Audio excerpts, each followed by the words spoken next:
This is the Monoprice 0G curved ultra-wide gaming monitor, a 35-inch monitor with a 1440p resolution, curved display, and 100 Hz refresh rate. Let's get into it.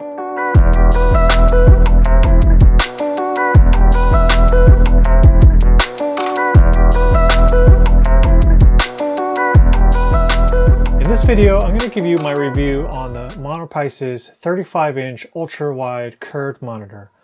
Monoprice is an online retailer that sells affordable consumer electronics. I think originally they sold mostly affordable cables of all kinds, whether it be computer cables, Ethernet cables, and a lot of different audio and video cables. Over the years, they've really expanded their line of products. One area they've been really getting into is computer and gaming accessories, and in particular, monitors. This 35-inch monitor is part of their 0G line. They also have a Crystal Pro line and a Dark Matters line, which is their higher-end gaming line of products. First, let me talk about ultrawide monitors in general. Ultrawide monitors are great for a number of applications. First, in gaming, you get a very nice immersive experience if the game or gaming platform supports it. I'm on an M1 Mac, and if I do any gaming, I use one of those streaming services. As far as I know, none of those gaming streaming services like Stadia or GeForce Now supports ultrawide monitors.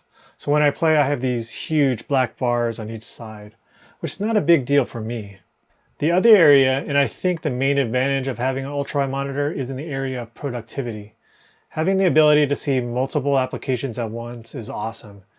Or for the ultimate spreadsheet experience, this is the place to be. Now to the monitor. This is a VA panel and not an IPS display.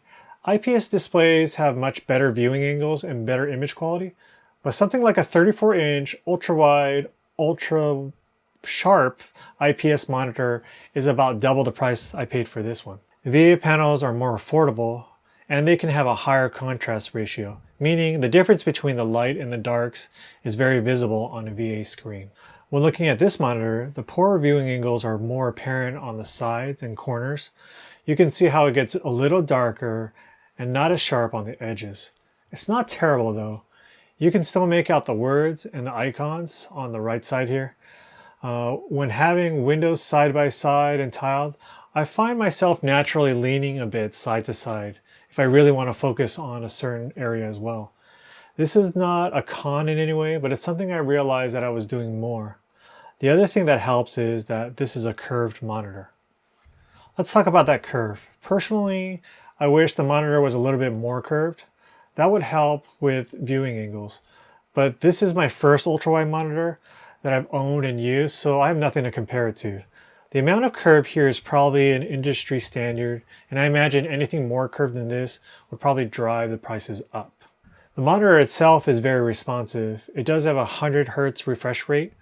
I don't do too much gaming or use any applications that would see a big difference between 60 and 100 Hz, but I like the fact that I still can do it. My M1 Mac Mini has no issues powering this display, and actually I didn't have any issues with my 2017 MacBook Pro with integrated graphics. This monitor has a resolution of 3440 by 1440, which is important to me to have a 1440p monitor. You can find a number of really inexpensive ultrawide monitors, but a lot of them have a 1080p screen, which means you lose a lot of vertical space. Because I'm mainly concerned with productivity when using this monitor, for programming and for video editing, having that extra vertical real estate is key for me. Now to some of the cons. First, calibration. I don't feel like this monitor is the most calibrated monitor. Colors tend to be washed out. Pictures are bright, but are they too bright? Meaning it might be bright on my screen or on this screen, but it could be darker on other people's screens. I don't have anything to measure this, but I do have other displays that I trust more the accuracy. First, I have my Asus ProArt monitor, which is supposed to be a more calibrated monitor out of the box. I also have my 2017 13-inch MacBook Pro. Apple displays tend to be pretty accurate. Both my Asus monitor and my MacBook Pro seem to be very similar in color accuracy. But when it comes to the ultrawide here, things look pretty washed out.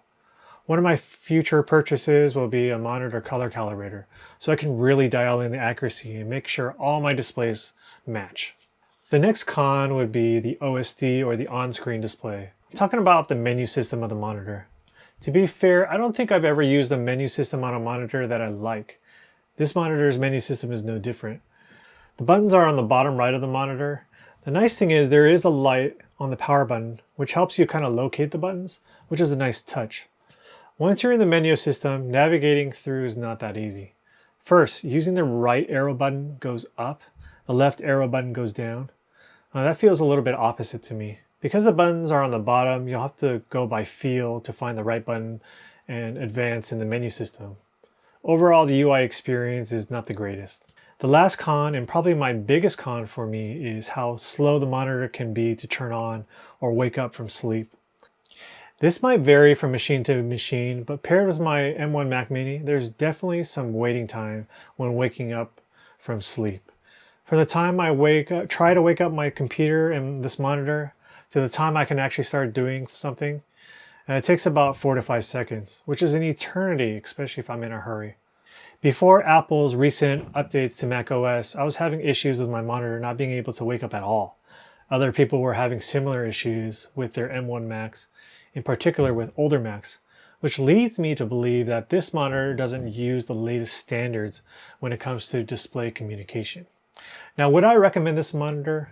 If you're not too concerned with color accuracy, I think this is a definite recommend, but with one caveat: price. As of the release date of this video, this monitor is priced at $399.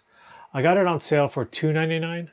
Monitors go on sale very often, and you often can find a more named brand monitor with similar specs for the same price or cheaper. If you want to save a little bit more money, you can find probably a non-curved ultrawide monitor from Samsung for under $300. I personally think that the curve is worth it, especially for such a wide monitor. But the one thing I wouldn't do is get a 1080p screen. I just think the extra vertical real estate is so much worth it on a 1440p screen. As far as ultrawide monitors in general are concerned, if you've never owned one, you don't know what you're missing. Just having everything on one monitor and not having that little gap when you have a dual monitor or triple monitor system, it's totally worth it, and it's hard to explain how awesome that is. I hope you enjoyed this video. If you did, give it a like, consider subscribing. Until the next one, see ya.